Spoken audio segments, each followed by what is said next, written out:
You're sitting across from someone who has personally spoken with people who walked with Jesus, not just read about them, knew them. What would you ask? What stories would they tell? Meet Papias of Hierapolis, a bishop, a collector of eyewitness testimony, and one of the most mysterious voices from the earliest days of Christianity. He claimed to have spoken with those who knew the apostles firsthand. He preserved sayings of Jesus that don't appear anywhere in the Gospels.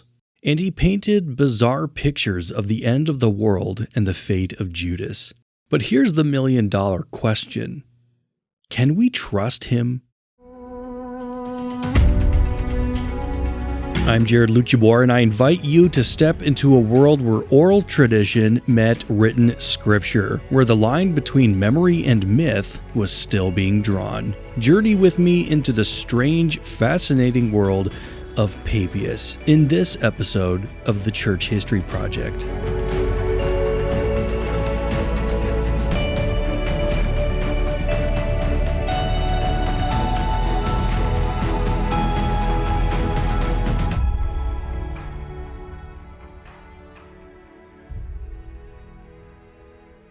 Papias is one of the more enigmatic figures of early Christianity. Likely born in the latter half of the 1st century, he lived into the early to mid-2nd century. His major work, Exposition of the Sayings of the Lord, was composed somewhere between 110 and 140 AD.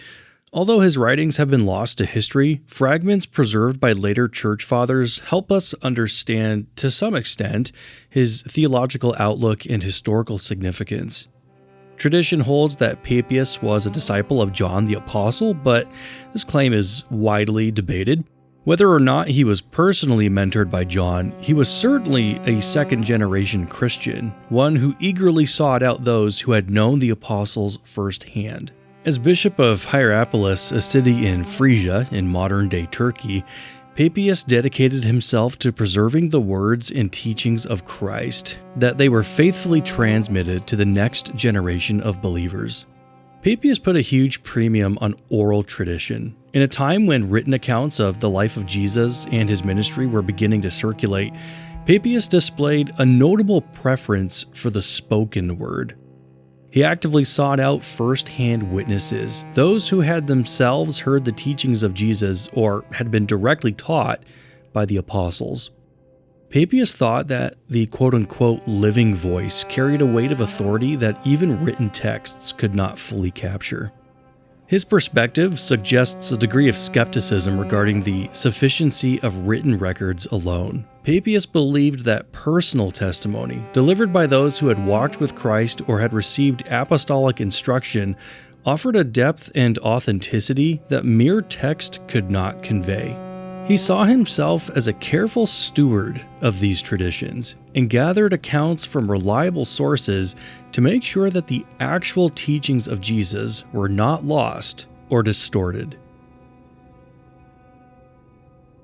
Now, few early Christian works are as frustratingly elusive as Papias's Exposition of the Sayings of the Lord. This 5-volume collection, now lost to history, aimed to preserve and interpret the sayings and deeds of Jesus, possibly drawing from oral traditions passed down by those who had known the apostles personally. According to Irenaeus, Papias was a faithful preserver of the words of Christ, while another church father, Eusebius, writing in the 4th century, treated him with skepticism and deemed some of his accounts naive or unreliable. But despite Eusebius's criticism, he still acknowledged Papias's historical value, particularly in his testimony regarding the Gospels.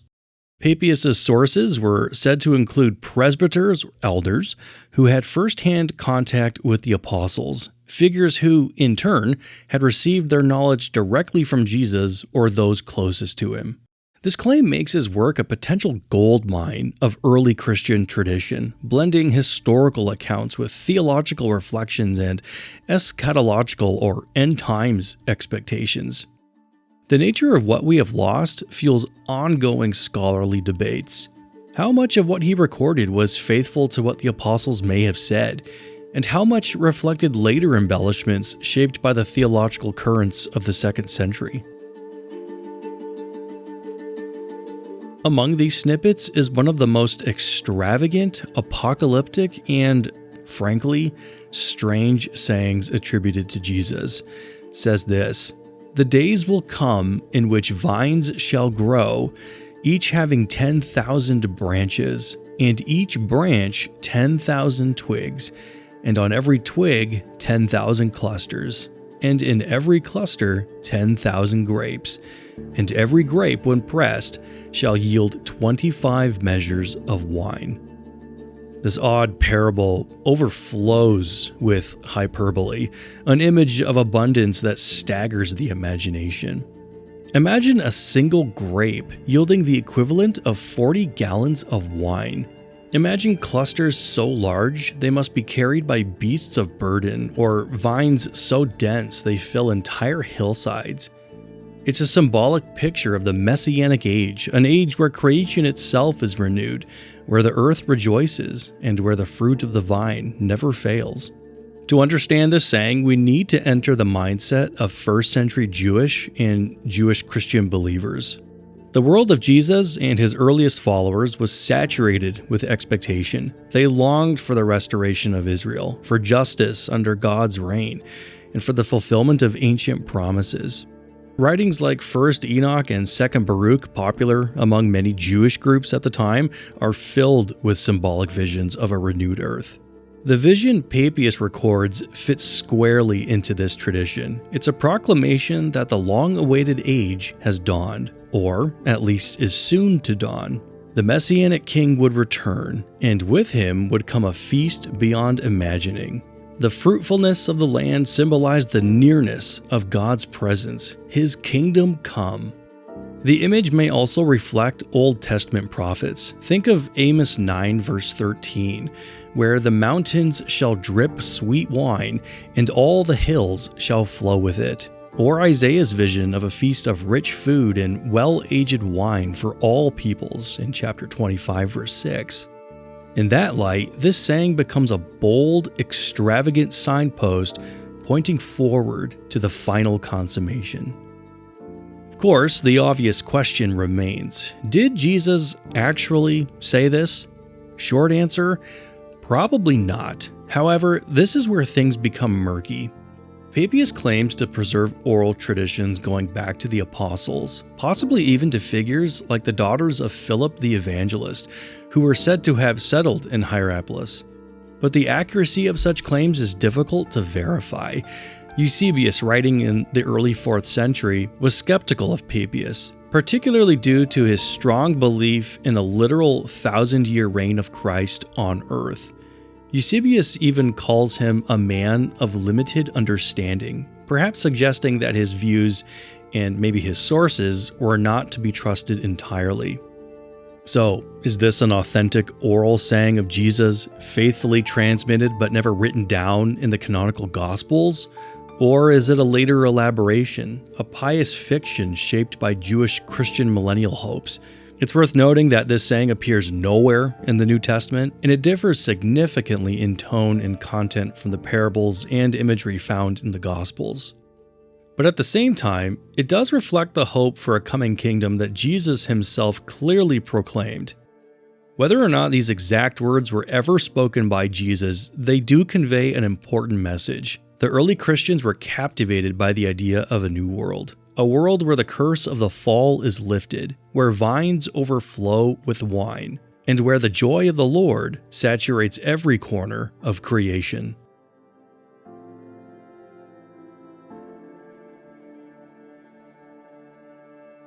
Among the more unsettling fragments preserved by the early church is an account of Judas Iscariot's death attributed to Papias. Unlike the more restrained narratives found in the New Testament, Papias' version is grotesque and intensely graphic. Although his original works are lost, this account survives through later writers, including Apollinaris of Laodicea and Philip of Ceda, who recorded it, likely drawing from Papias' now fragmentary exposition of the sayings of the Lord. In this grotesque tradition, Judas suffers a kind of living judgment. His body becomes grossly swollen, so large that he is unable to pass through even wide streets. His eyelids swell shut, blinding him. His flesh rots while he is still alive. His genitals become distended and filled with oozing pus and worms. The stench from his body is so overwhelming that the land itself is said to remain uninhabitable, and travelers must hold their noses when passing by the place where he died, quote-unquote, in his own land. This account survives in both a short and a long form, but both versions may strike modern readers as excessive, even quite disturbing. But in Papias' time, such language served a moral and theological purpose. Rather than merely recounting an event, this kind of narrative was intended as a dramatic warning. Judas, the betrayer of Christ, is held up as a living example of divine judgment, his very body becoming a symbol of internal corruption manifesting outwardly. Interestingly, there's a line that says Judas walked about in this world a sad example of impiety, and that line is quite telling. Again, it suggests that the focus is not on historical detail, but on presenting Judas as an object lesson. His body, so bloated it couldn't pass through a city gate, so offensive it emptied the land around him, becomes a living parable. The swelling, bursting, and infestation by worms echoes Old Testament images of divine wrath and the corruption of the grave. Papias' version appears to be a fusion or elaboration upon the canonical accounts. In Matthew 27 verse 5, we're told that Judas hanged himself in remorse. In Acts 1:18, Luke records that Judas fell headlong and his body burst open. Papias seems to combine these two into a single expanded narrative, probably drawing from oral traditions that circulated among early Christians. It's not difficult to imagine how these traditions might evolve to include symbolic or moralistic elements over time. Now, although not canonical and certainly embellished, this tradition offers us a glimpse into how early Christians grappled with the fate of Judas. To them, his end was not a tragic suicide or a mysterious fall, but a demonstration of the horror of betraying the Son of God.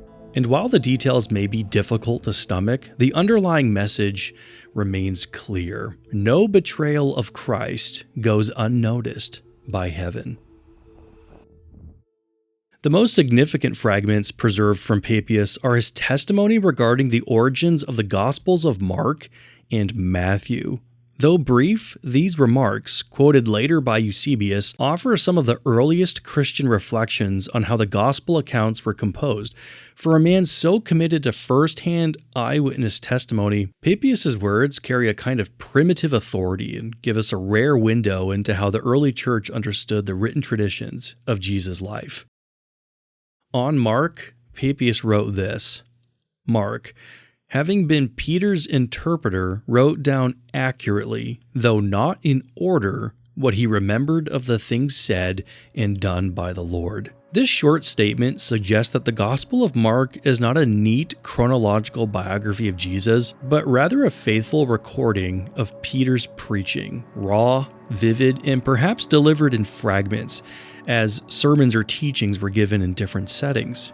Mark, then, is acting less as an author in the modern sense and more as a compiler or scribe, preserving what Peter proclaimed, though not in order. Now, that phrase, not in order, may seem puzzling, but it seems to reinforce Papias' own preference for the living voice over literary structure. Remember, he valued accuracy over literary artistry. Now, what's interesting here is that this aligns well with the internal character of Mark's gospel. It moves rapidly from one episode to the next, often using the word immediately, and also shows signs of oral transmission, vivid details, abrupt transitions, and a strong focus on action. Papias' comment offers external confirmation that Mark's gospel may indeed reflect the voice of Peter, perhaps rough-hewn but grounded in apostolic testimony. On Matthew, Papias gives us this remark. Matthew compiled the sayings, or logia, of Jesus in the Hebrew language, and each one translated them as he was able. Here, that word logia becomes the key that unlocks multiple possibilities. What did Papias mean by this? I'll read that sentence again. Papias writes this: Matthew compiled the sayings of Jesus in the Hebrew language, and each one translated them as he was able. So what did Papias mean by this? Was he referring to a full-fledged gospel or to a sayings collection, something like Q, the hypothetical source some scholars propose behind the synoptic gospels? And what did he mean by Hebrew? Was it truly Hebrew or Aramaic, the common spoken language of Jesus' time? Some in the early church assumed this statement referred to a lost Hebrew Gospel of Matthew, a primitive version written in the language of the Jews, later translated into Greek by others. Jerome, writing centuries later, even claimed to have seen such a Hebrew Gospel in the library of Caesarea. Some scholars believe Papias was referencing a now lost collection of sayings, possibly one of the sources Matthew drew upon when composing his Gospel. Still others argue that Papias used Hebrew loosely, perhaps meaning a Semitic style of Greek, filled with Hebraic idioms and patterns, which certainly characterizes the Gospel of Matthew as it's known today. Whatever the precise meaning, Papias regarded Matthew's Gospel as deeply rooted in the Jewish context of Jesus' ministry, a detail which affirms what we already sense from reading Matthew. The careful attention to Old Testament fulfillment, the structure built around Jesus' teachings, and the evangelist's concern for showing Christ as the true and promised Messiah of Israel. Taken together, these two remarks about Mark and Matthew highlight how early Christians sought to anchor their written Gospels in the authority of the apostles. Mark writes what Peter preached. Matthew gathers the words of the Lord in the language of his people, linked, however imperfectly, to those who knew Christ personally or walked with those who did. It's important to remember, too, that Papias himself preferred oral tradition. That he would still comment on these written texts at all does show the growing importance of the Gospels within the Christian community.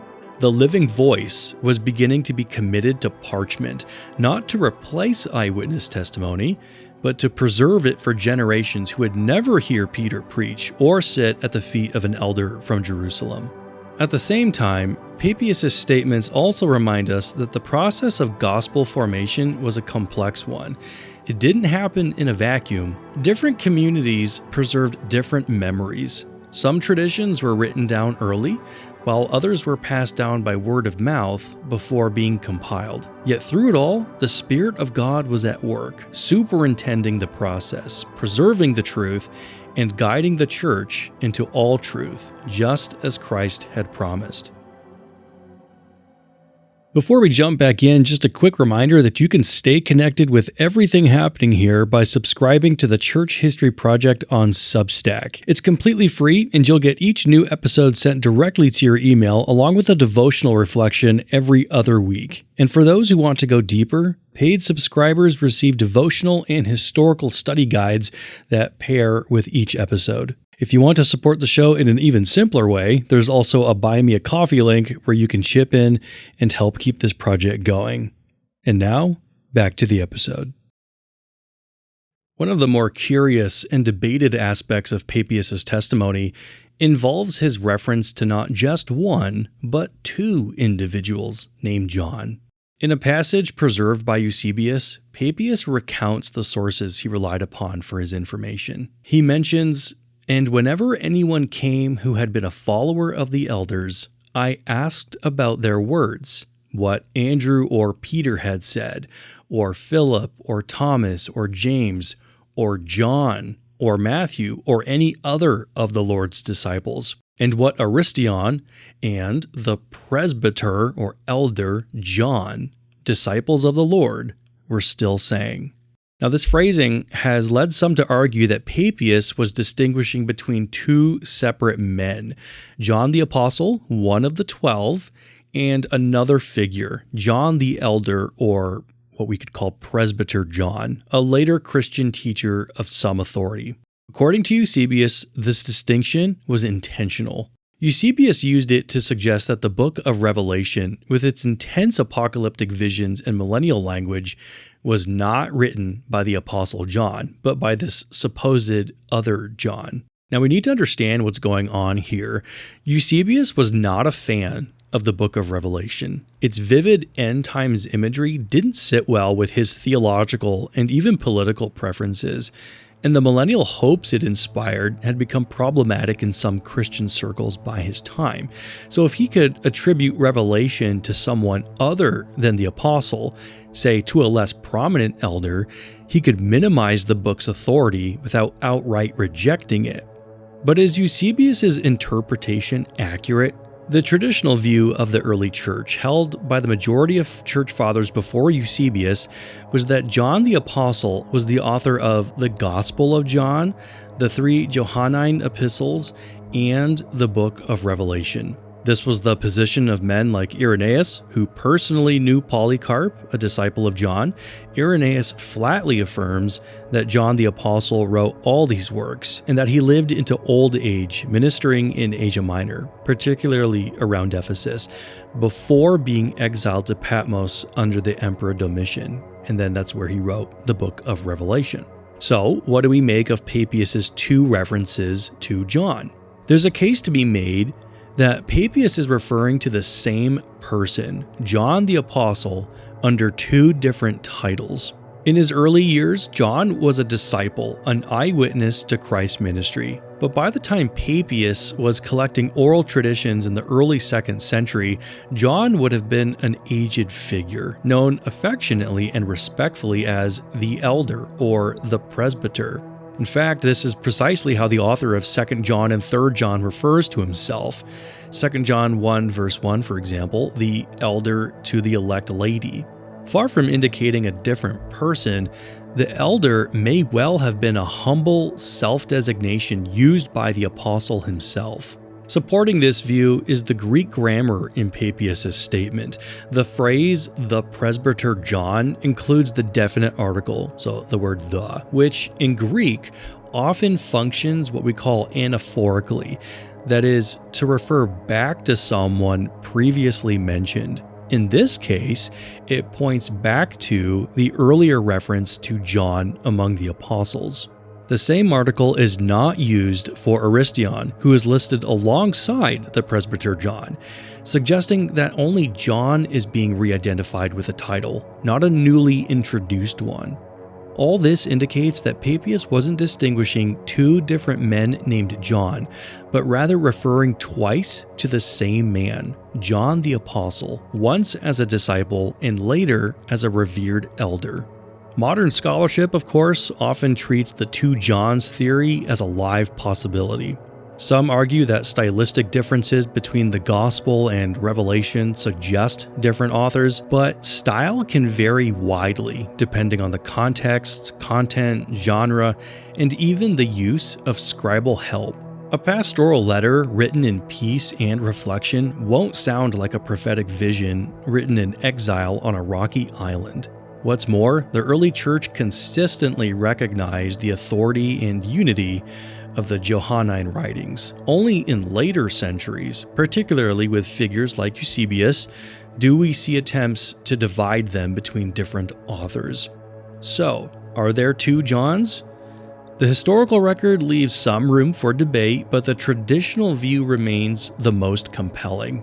It's consistent with early testimony, it accounts for the internal coherence of the Johannine books, and it avoids the speculative gymnastics required to split them between 2 authors with the same name, the same region, and the same theological concerns. We're seeing a time when the living voices of the apostles were giving way to the written word that would then guide the church for generations to come. So whether Papias heard John himself or from those who did, his testimony affirms the deep reverence early Christians had for those who had seen and heard the Lord, and reminds us why that legacy is still worth defending. The disappearance of Papias's expositions of the sayings of the Lord is one of the more intriguing losses in early Christian literature. Though we possess only fragments preserved in later writers, most notably Irenaeus and Eusebius as we've seen, we are left to wonder, why did such a substantial collection, written by a man who lived so close to the apostolic age, vanish from the tradition? Well, there's several reasons that are often proposed. For one, it could have been neglected due to theological shifts in the church. In the centuries following Papias, the early church experienced significant theological development and consolidation. Doctrines were being sharpened, creeds were being formed, and debates continued over the person of Christ, the nature of the Trinity, and the canon of Scripture. In that context, Papias's work may have been considered theologically unsophisticated. He's sometimes portrayed, most famously by Eusebius, as a man of limited intelligence, perhaps too literal in his interpretation of Christ's kingdom. Eusebius was writing from a more allegorical Alexandrian perspective, that's something we'll touch on much later, and dismissed Papias's Chiliasm, his belief in a literal 1,000-year reign of Christ on earth. Whether this was fair or not, it likely colored later perceptions. For those in later generations more attuned to allegorical readings or wary of overly literal eschatology, Papias may have seemed out of step. His work, therefore, might have been quietly neglected in favor of writings that better fit the evolving theological climate. Secondly, it may have been superseded by more developed church histories. Though Papias's collection was unique in its time, offering a compilation of purported apostolic teachings and local traditions, it was eventually eclipsed by more comprehensive and theologically polished works. Irenaeus, who was then writing in the late 2nd century, offered not only theological clarity, but also stronger polemical tools against heresies like Gnosticism. Eusebius compiled the first full ecclesiastical history and shaped much of what we know about the early church. So in that sense, Papias was a forerunner, valuable for the traditions he preserved, but ultimately surpassed in scope and depth. Later historians mined him for quotes, but did not preserve the whole. And finally, the mundane reality of manuscript transmission must be acknowledged. In an era when texts were preserved only through hand copying, those that were not read, copied, and circulated were doomed to disappear. Unlike the canonical books of the New Testament or widely read works by figures like Augustine or Origen, Papias's book may simply not have garnered enough interest in subsequent centuries to justify the expense and labor of reproduction. We need to remember that many ancient Christian writings have been lost simply because they were not copied. A work might be treasured in one generation and then forgotten in the next, perhaps destroyed in war, fire, or simply worn out and left unreplaced. The hand of providence guided the preservation of Scripture, but not all early Christian documents received the same enduring outcome. And so, as we close the book on Papias, Bishop of Hierapolis, we find ourselves looking back into the foggy first generations after the apostles, an age when the memory of their voices still lingered faintly in the hearts of men. Papias was not a theologian for the academy, nor a philosopher of a speculative mind. He was a pastor, a man who yearned to sit at the feet of those who had sat at the feet of Christ. He was a man who treasured nearness to the words of the apostles, and through them, nearness to the Word made flesh. He teaches us something precious, even in the fragments that we have at our disposal in the 21st century, that the faith is not a thing we invent, but a thing we receive, that Christian truth is not born in cleverness, but handed down in faithfulness, that the church lives not by speculation, but by the testimony of eyewitnesses, those who saw and heard and touched the Lord of glory. Papias shows us that Christianity is historical, rooted in real people and real places, in a Christ who came in the flesh, who walked, taught, healed, died, and rose again. We look around us and see that the world craves newness. Papias invites us to love the old paths. With deconstruction all around us, he bids us to look upon the foundation once for all delivered to the saints. We're called to that same reverent posture, to receive the scriptures as living words, bearing witness to Christ. So, may we be like Papias, not perfect, not all-knowing, but humble enough to ask and hungry enough to listen. Cherish the apostolic witness, that through their testimony we might behold Christ, the one who is the same yesterday, today, and forever. For in the end, our hope is not in church fathers, but in the crucified and risen Lord they proclaimed. May we, like them, long not merely for information, but for communion, not just to know about Christ, but to know Him, to hear His voice in the Scriptures, to see His beauty in the gospel, to walk in the truth, handed down from age to age, until we see Him face to face.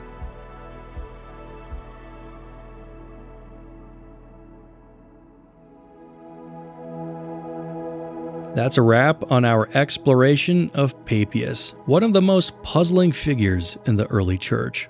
Whether you walk away seeing him as a trustworthy bridge to the apostles or a well-meaning but muddled voice, one thing is for certain: the early church was anything but simple. And as we keep going, the more fascinating this story becomes. Next time on the Church History Project, we'll crack open a fiery and often controversial text that challenges everything from Jewish law to the reading of the Old Testament. Tune in next time as we look at the Epistle of Barnabas. If you have any questions or comments about today's episode, I would love to hear from you. Feel free to reach out through social media platforms or through email, which you can find in the show notes. Don't forget to subscribe to the podcast on your favorite podcast app so you never miss an episode. And if you enjoyed today's discussion, consider leaving a review. I'm Jared Luchabor. This has been an episode of the Church History Project.